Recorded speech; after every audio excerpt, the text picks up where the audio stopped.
این خانم بازیگر 7 روز بعد فوت توی سردخونه زنده شد.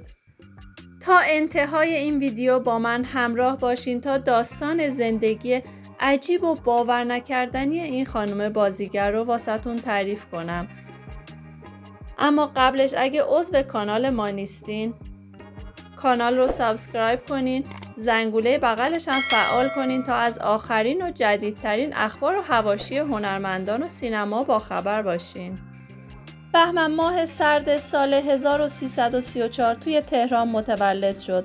لادن کوچولو هنوز دست راست و چپش رو تشخیص نمیداد که توسط پدرش زیر سایه دیو اعتیاد کشیده شد. لادن زیبا فقط 12 سال داشت که پای سفره عقد نشست و زندگی مشترکش رو آغاز کرد. اما دوران تأهل این کودک فقط 14 ماه طول کشید. هنوز خودش کودک بود که مادر شد. بی‌مهری در حقش تمام شد وقتی متوجه شد شوهرش بدون اطلاع از اون نوزاد رو به مسجدی برده و اونو همونجا رها کرده تا راحت‌تر اونو طلاق بده. دخترک که اکنون در اوایل نوجوانی به سر میبره بعد طلاق دیگه جایی واسه موندن نداشت. پس ناچار به فروش مواد مخدر شد و کارتون خواب میشه. انقلاب رخ میده و لادن 2 سال بعد انقلاب دستگیر میشه و حکم اعدامش صادر میشه. اما وقتی قاضی داستان دردناک دخترک قصه رو میشنوه حکمش رو به 12 سال کاهش میده. لادن توی محیط زندون چنان خوش برخورد و مهربان بود که بعد 7 سال عفو میخوره. حالا لادن 20 و چند ساله تک و تنها بدون جا و مکان و هیچ سرمایه‌ای توی تهران مهیب و سیاه رها میشه.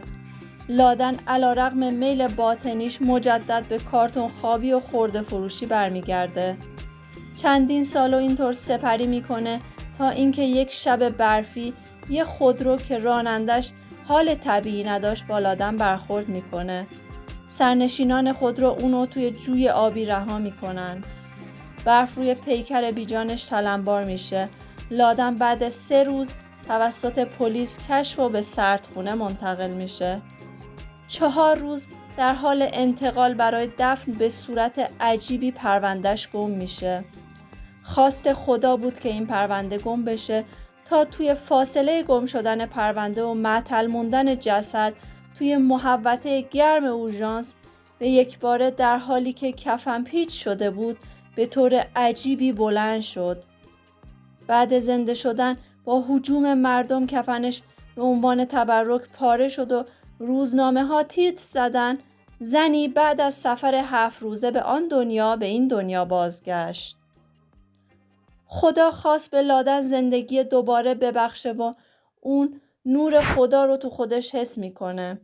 دل شکسته از تقدیری که خودش تو اون هیچ نقشی نداشته تصمیم به تغییر میگیره. اون تصمیم به ترک گرفت و به مؤسسه جمعیت طلوع بی‌نشان‌ها رفت. اون توی این مؤسسه پاک شد و همونجا به عنوان مشاوره موندگار شد. زندگی عجیب لادن مورد توجه دیگران قرار گرفت و همینم باعث شد به یه برنامه تلویزیونی دعوت بشه. اون از سرنوشتش گفت، از اینکه چه مشقت‌هایی رو تحمل کرده، از اینکه بعد از مدت‌ها فرزندش رو که توی مسجد رها شده بود یافته. اما پسرش تو جوانی فوت میکنه و داغی توی دلش میذاره. از اعدام برادر جوانش و مرگ خواهر کارتون خوابش بر اثر سرما و گم شدن برادرش گفت. ولی همین برنامه باعث شد برادر گم شدهش رو پیدا کنه. پیدا شدن برادر نور امید و تو دل لادن نشوند. اما دست سرنوشت واسه اون چیز دیگه ای رقم زد. پس از این اتفاق بود که توسط هومن سیدی واسه بازی توی فیلم مغزهای کوچک زنگ زده دعوت به بازیگری شد و با این فیلم به شهرت زیادی دست یافت. اون نقش مادر نوید محمدزاده رو ایفا کرد و بلافاصله تو فیلم شنای پروانه تو قاب تلویزیون نشست. اما با فیلم یاغی در نقش مادر بهمن خان تونست قدرت بازیگریشو به رخ بکشه.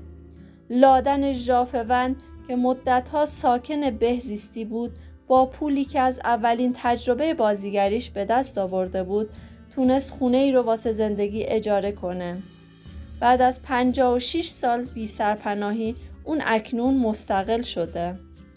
لادن به تازگی توی سریال نیو کمپ به کارگردانی منوچهر هادی بازی کرده و میگه که در حال نگارش کتاب زندگی نامه خودشه که بخشی از اون تبدیل به فیلم خواهد شد. ممنونم که ویدیو رو لایک میکنین و عضو کانال ما میشین. پیشنهاد میکنم در ادامه ویدیوهای ما رو ببینین.